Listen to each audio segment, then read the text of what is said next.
Assalamualaikum warahmatullahi wabarakatuh. Halo Sobat Milenial.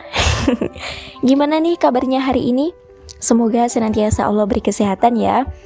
Oh iya, karena ini masih pandemi, aku mau nanya nih sama kalian. Selama pandemi ini, udah berapa film nih yang kalian tonton? Atau sepedahannya sudah sampai mana aja nih? Tapi untuk hal produktif, udah apa aja nih yang kalian lakuin? Hayo ngaku. Oke, sebelumnya kenalin, aku Miratul Hasanah, mahasiswi pendidikan matematika Universitas Islam Malang semester 1. Dan ini adalah podcast pertamaku, yeay. Jadi, di podcast pertamaku ini, aku pengen membahas sedikit soal peran pemuda dalam memajukan bangsa di era milenial. Nah, sebelumnya aku mau nanya nih, milenial itu kisaran umurnya dari berapa sampai berapa sih? Oke, mungkin di sini sudah ada yang tahu, ada juga yang belum tahu ya. Nah, sekarang yuk kita bahas bareng-bareng. Ngomong-ngomong soal milenial nih ya, peneliti sosial sering mengelompokkan milenial itu generasi yang lahir di antara tahun 1980-an sampai 2000-an. Jadi, bisa dikatakan generasi milenial adalah generasi muda masa kini yang saat ini berusia kisaran 15 sampai 34 tahun. Dan ternyata, milenial itu menempati jumlah populasi terbesar di Indonesia loh. Wow, tentu saja peran pemuda di era milenial sangat berpengaruh dalam segala aspek di Indonesia. Contohnya aspek ekonomi. Kalau bicara tentang aspek perekonomian, milenial itu sangat berdampak besar loh, apalagi di masa pandemi kayak gini. Karena adanya COVID-19 ini mengharuskan semua orang buat menjadikan media digital sebagai sarana komunikasi. Nah, dari sini nih, peran pemuda sangat dibutuhkan. Menurut riset pula, 50% pengguna internet adalah para milenial. Jadi, kita diharuskan untuk menjadi pengguna internet yang kreatif serta inovatif, di mana manfaatnya itu tidak hanya kita yang merasakan. Nah, di sini aku mau share beberapa contoh hal produktif yang bisa teman-teman lakuin selama pandemi ini. Yang pertama, buat kamu anak SMK yang jurusan tata busana atau kalian yang mungkin punya kemampuan dalam bidang jahit-menjahit, kalian bisa memproduksi masker misalnya, di mana hal ini dapat menjadi ladang penghasilan baru bagi kalian. Kedua, buat kamu yang mempunyai keahlian di bidang multimedia, kamu bisa membuat seminar, webinar, atau video tutorial di mana hal tersebut dapat menambah serta meningkatkan skill kalian.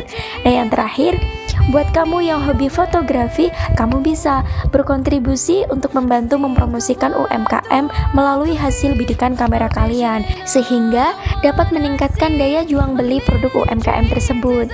Nah, ini pasti para milenial paham betul kan tentang mengoperasikan atau mengembangkan website melalui media online. Oke, next kita membahas tentang lingkungan. Direktur Kemitraan Lingkungan Kementerian Lingkungan Hidup dan Kehutanan KLHK Jo Kumala Dewi mengatakan anak muda jadi garda terdepan dalam pelestarian lingkungan di Indonesia. Hal ini perlu dibarengi dengan perubahan perilaku dan pola pikir yang nantinya akan memengaruhi kebiasaan dan gaya hidup, kata Jo dalam konferensi pers virtual Frisian Flag Indonesia beberapa waktu lalu.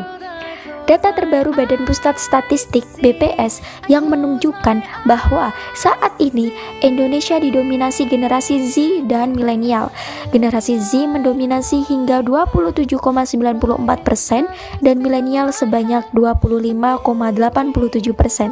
Artinya, anak muda memiliki peran krusial dalam membentuk kebiasaan baru dan memberi dampak pada keberlangsungan bumi di masa depan. Di sisi lain, kesadaran akan memulai gaya hidup berkelanjutan yang lebih peduli terhadap lingkungan mulai ditunjukkan kalangan ini. Mulai dari hal-hal sederhana seperti pengurangan penggunaan plastik sekali pakai, penggunaan sedotan kertas, dan pemilahan sampah. Kebiasaan hidup ini misalnya dimulai dari pemilahan sampah yang perlu didukung sejak dari rumah. Kalau sudah dilakukan, pasti akan bisa mudah diolah nantinya, ujar Jo. Kemudian mengenai aspek hukum, berani mengungkapkan pendapat. Selalu ada glorifikasi mengenai peran anak muda, agent of change misalnya. Namun, hal ini tidak dibarengi dengan bagaimana kebijakan tersebut dihasilkan untuk mengakomodasi anak muda. Range jangkauan anak muda sangat luas, dimulai dari 17 tahun, di mana usia tersebut masih dianggap sebagai kamu masih muda, kamu tidak tahu apa-apa. Namun, di sisi lain ada juga bagaimana publik bahkan lingkungan kita mengharapkan seorang anak muda bertindak. Tapi di sisi lain juga aksesnya sering kali dibatasi. Namun, sebagai generasi muda, kita harus percaya, kita harus konsisten dengan pendapat kita. Jangan takut bersuara. Mungkin ini terdengar klise, tapi kalau kita tidak bersuara, kita akan terus menormalisasikan hal-hal yang tidak benar dan tidak adil. Oleh karena itu, walaupun banyak sekali faktor-faktor yang mungkin membungkam kita dan membuat kita diam, aku rasa kalau kita percaya dengan pendapat kita dan mempunyai fakta-fakta yang kuat untuk memperkuat pendapat kita, jangan takut bersuara. Karena kalau kita konsisten, lama-lama akan didengar.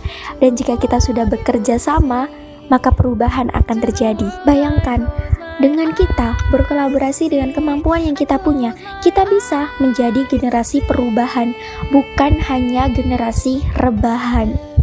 Oke, jadi mulai dari sekarang, yuk kita ubah cara pandang kita, tetap berpikir positif dan mulai beradaptasi dengan kondisi sekarang ini. Mulailah beraksi untuk bertahan dan menjadi sukses dalam situasi seperti ini.